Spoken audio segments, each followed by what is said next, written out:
What is going on, Heat fans? It is your boy Ernest, and I am back with another Miami Heat Talk video. Hope everybody's having a beautiful day so far. I am excited because we got a lot to talk about, you guys, and off we go on another Miami Heat Talk adventure. Give me 1 second.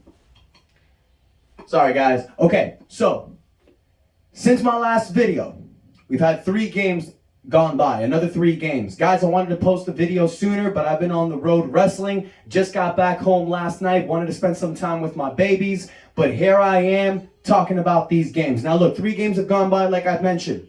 We went 2-1, which is great. You know, right now what Miami needs to do, we've talked about this. We got to stay above 500. That's how we're going to make our mark and move forward in the playoffs. So right now, Miami Heat defeated New Orleans in a blowout win, 124-98. Then after that, we get blown out by the Dallas Mavericks. I mean, that's how this season is. You know, we have a great win, but then we have a great loss. After the game against Dallas, though, we had New Orleans again. Kyle Lowry hits that amazing dagger at the end of the game. We win by 4, 196. Right now, Miami's sitting at a 26-22 record. Good, not great, but there is good news. The Miami Heat are officially out of the play-in tournament with the 6th seed. So now we're a top 6 team. Don't got to do that play-in. This is reminiscent of 2021, you guys. The same thing we did 2 years ago.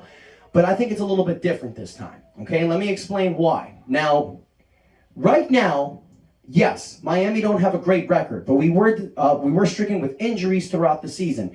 It's the same story for the Heat, but now you're seeing the momentum pick up. Our starting 5 is getting more games together. Kyle Lowry, Tyler Hero, Jimmy Butler, Bam Adebayo, Caleb Martin. These guys are finally getting the chemistry together. Victor Oladipo has taken that 6-man role and has run with it. Orlando Robinson is showing that he can be a viable backup center. Max Strus, up and down, but when he's up, he's on fire. And you got Gabe Vincent coming off the bench, backing up Kyle Lowry, doing his thing.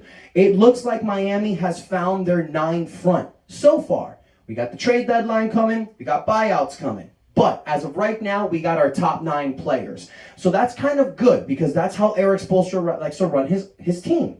So we are seeing that, and we are finally seeing this Heat team get the momentum that they so desperately needed. So this is a big thing, you guys. Now, you are kind of seeing how the Eastern Conference is playing out. You got your top 5 teams. Boston number 1, then you got Philly, Milwaukee, and Brooklyn all fighting for that 2nd seed, and then you got Cleveland at the 5th seed. Now, Cleveland with the 5th seed are 3 games above Miami. So it's going to take a lot for us to get above the 6th seed. We're going to need a winning streak. We're going to need something that's going to propel us into that stratosphere. Okay, but then after us in the 6th seed, New York is 7th.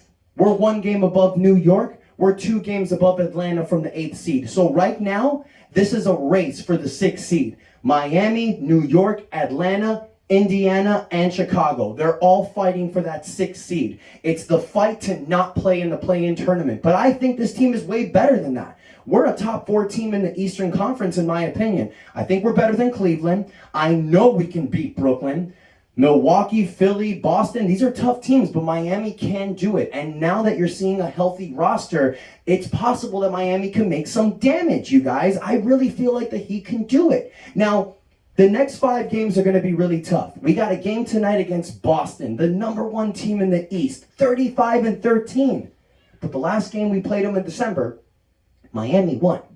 And Boston is missing a lot of people tonight. They don't have Marcus Smart. They don't have Robert Williams. They don't have Brogdon. They don't have Gallinari. They're down, but they got the best 1-2 punch in the NBA, in my opinion.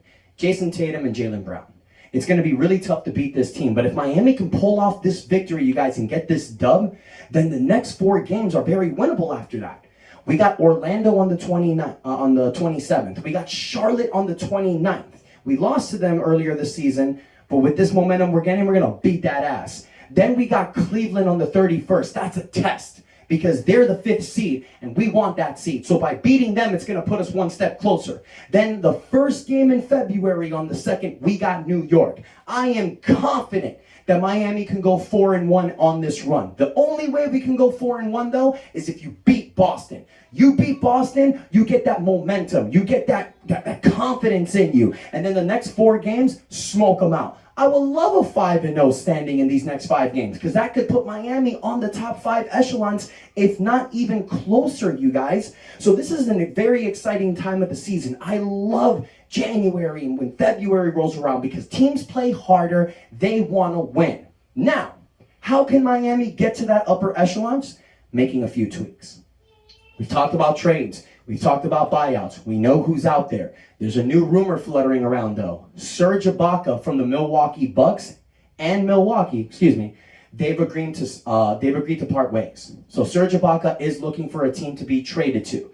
Now, I know he's 33 years old. I know he's past his prime, even though 33 is young. But as long as he's been playing in the NBA, he's a little older. But as a stretch 5 or stretch 4, possibly starting with Bam or coming off the bench to fill in for Bam, now you're getting a different type of center coming off the bench. He's a stretch 5 that can hit threes, rebounds, occasionally block. He's got a great field goal and 3-point percentage. He can make this team better. You know, I'm loving me some Orlando Robinson, but I prefer Serge Ibaka over any of our backup centers. Or starting next to Bam. Now you got a guy who's 7 feet tall, who can rebound, who can shoot. That's exactly what Bam loves playing next to. We all saw how great Bam was next to guys like Kelly Olynyk or Myers Leonard.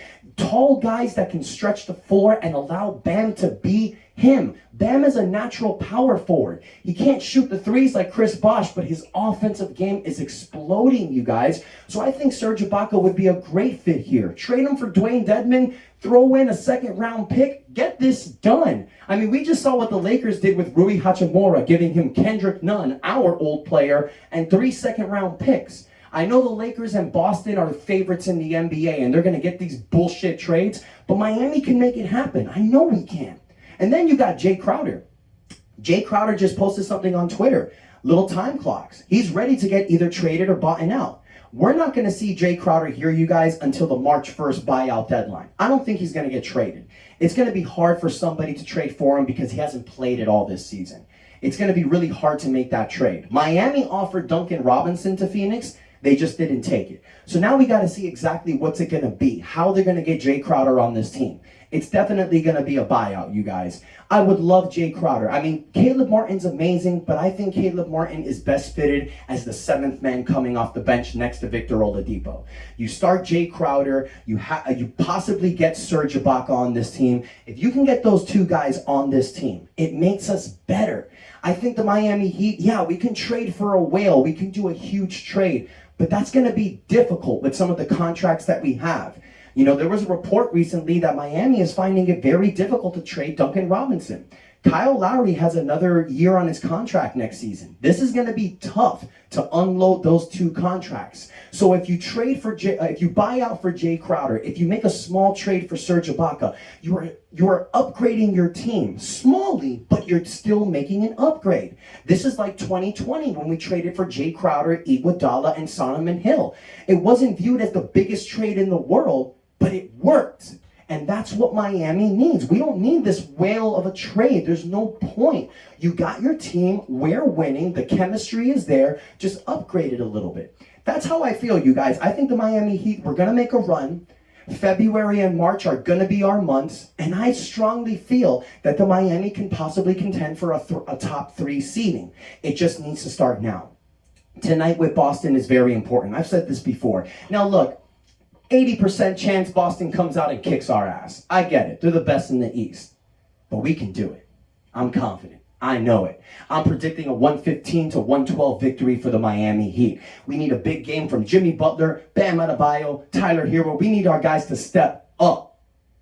For the next the next few weeks before trade deadline, Miami's got to make this work, because now, if you want to trade for some of these players or buy out these players and you're a top 6 team and you're fighting for 2nd seed, they're going to want to come to you.